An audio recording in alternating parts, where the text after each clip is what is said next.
તો એક મહત્વના સમાચાર મળી રહ્યા છે. નજર કરીએ મહત્વના સમાચાર પર. સુરેન્દ્રનગરમાં લંપી વાયરસે ફરી એકવાર ચિંતા વધારી દીધી છે. સુરેન્દ્રનગરથી મહત્વના જે સમાચાર, લંપી વાયરસે ફરી એકવાર ચિંતા વધારી છે. લંપી વાયરસના કારણે ખેડૂતોમાં ચિંતા વધી છે. ફરી એકવાર પશુઓમાં લંપી વાયરસનો કહેર જોવા મળી રહ્યો છે. ભોગ બનેલી ગાયોની સારવાર માટે ખાનગી તબીબોની સલાહ લેવી પડતી હોવાનો ઘાટ સર્જાયો છે. પૂર્વ ધારાસભ્ય ધનરાજ કેલાએ મુખ્યમંત્રીને આ મામલે રજૂઆત કરી છે.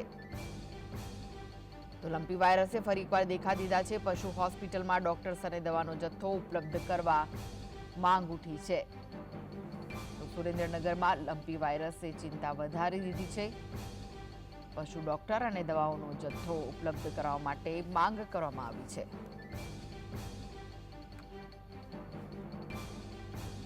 તો આ વિશે વધુ માહિતી માટે જોડાઈ ગયા છે સુરેન્દ્રનગરથી સંવાદદાતા ફઝલ.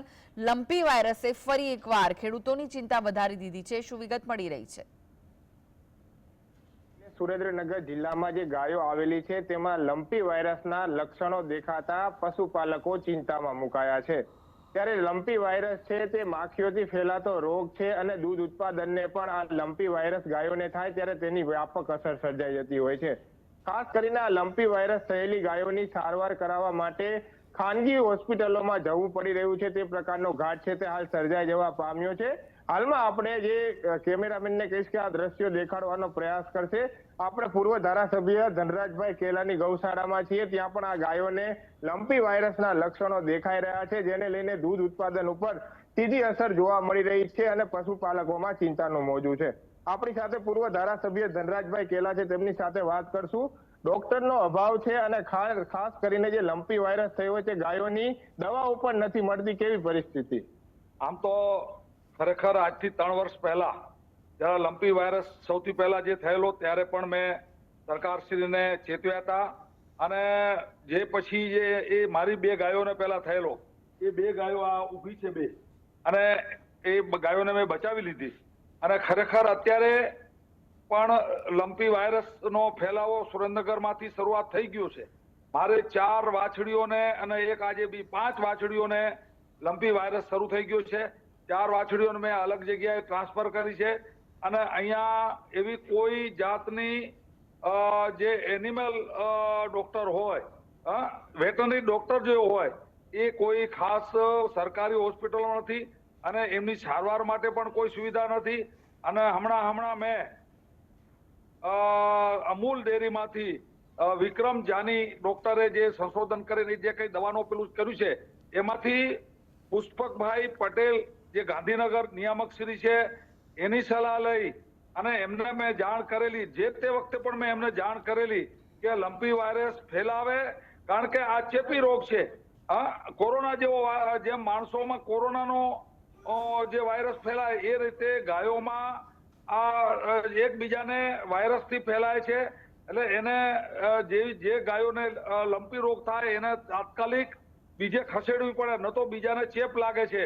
એટલે અને ખાસ કરીને અહીંયા જિલ્લા મથક છે સુરેન્દ્રનગર જિલ્લો, અત્યારે નર્મદા આવવાને કારણે ખેતી અને પશુપાલનનો હબ બની ગયો છે. અને મેં સરકારશ્રીમાં ખૂબ રજૂઆત કરી છે કે હવે સુરેન્દ્રનગરમાં અહીંયા જે કઈ જુનાગઢ, આણંદ અને રાજસ્થાનના સરહદ ઉપર જે કઈ પશુપાલન માટે અથવા આયુર્વેદ જે કઈ હોસ્પિટલો છે, એવી એક પશુઓ માટેની અહીંયા કોઈ સારવાર એ નથી. ગાયનો પગ ભાંગી જાય કે કોઈ પણ વસ્તુ તકલીફ પડે તો અમારે જુનાગઢ જવું પડે કે આણંદ જવું પડે. અહીંયા ખરેખર સુરેન્દ્રનગર જિલ્લામાં અત્યારે મનુષ્ય કરતા પશુઓની વસ્તી વધી ગઈ છે, કારણ કે અહીંયા પાણી અને ઘાસની સુવિધા વધવાથી અને જમીન પણ ખુલ્લી વધારે હોવાથી અહીંયા ખૂબ મોટો પશુપાલનનો વ્યવસાય શરૂ થયો છે. ત્યારે ખરેખર સરકારશ્રીએ ધ્યાન દઈ અહીંયા આ જે પશુપાલકો છે, પશુ ડોક્ટર છે, એ લોકો વેટરનરી ડોક્ટરો છે, એની ખરેખર ખૂબ જરૂર છે અને એની ટીમ ઉતારવી જોઈએ અને આ રોગ ફેલાવતો અટકાવવો જોઈએ. ન તો દૂધ ઉત્પાદન ઉપર કેવી અસર? હા, ખૂબ દૂધ ઉત્પાદન અને પશુ ખાતા બંધ થઈ જાય અને પશુને જે ગુમડા થાય, પછી એને તાવ આવી જાય, અને એ ગુમડા ફૂટે ને એને પછી એનો ચેપ બીજે લાગે છે, એને અટકાવવા માટે સરકારશ્રીએ જાગૃત થઈ અને ખરેખર આને અટકાવવા માટેના પ્રયત્ન કરવા જોઈએ અને ડોક્ટરોની ટીમ ઉતારવી જોઈએ. ખાસ કરીને સુરેન્દ્રનગર જિલ્લામાં ગાયોમાં આ પ્રકારનો રોગ દેખા દેતા હાલમાં પશુપાલકોની ચિંતામાં વધારો થયો છે.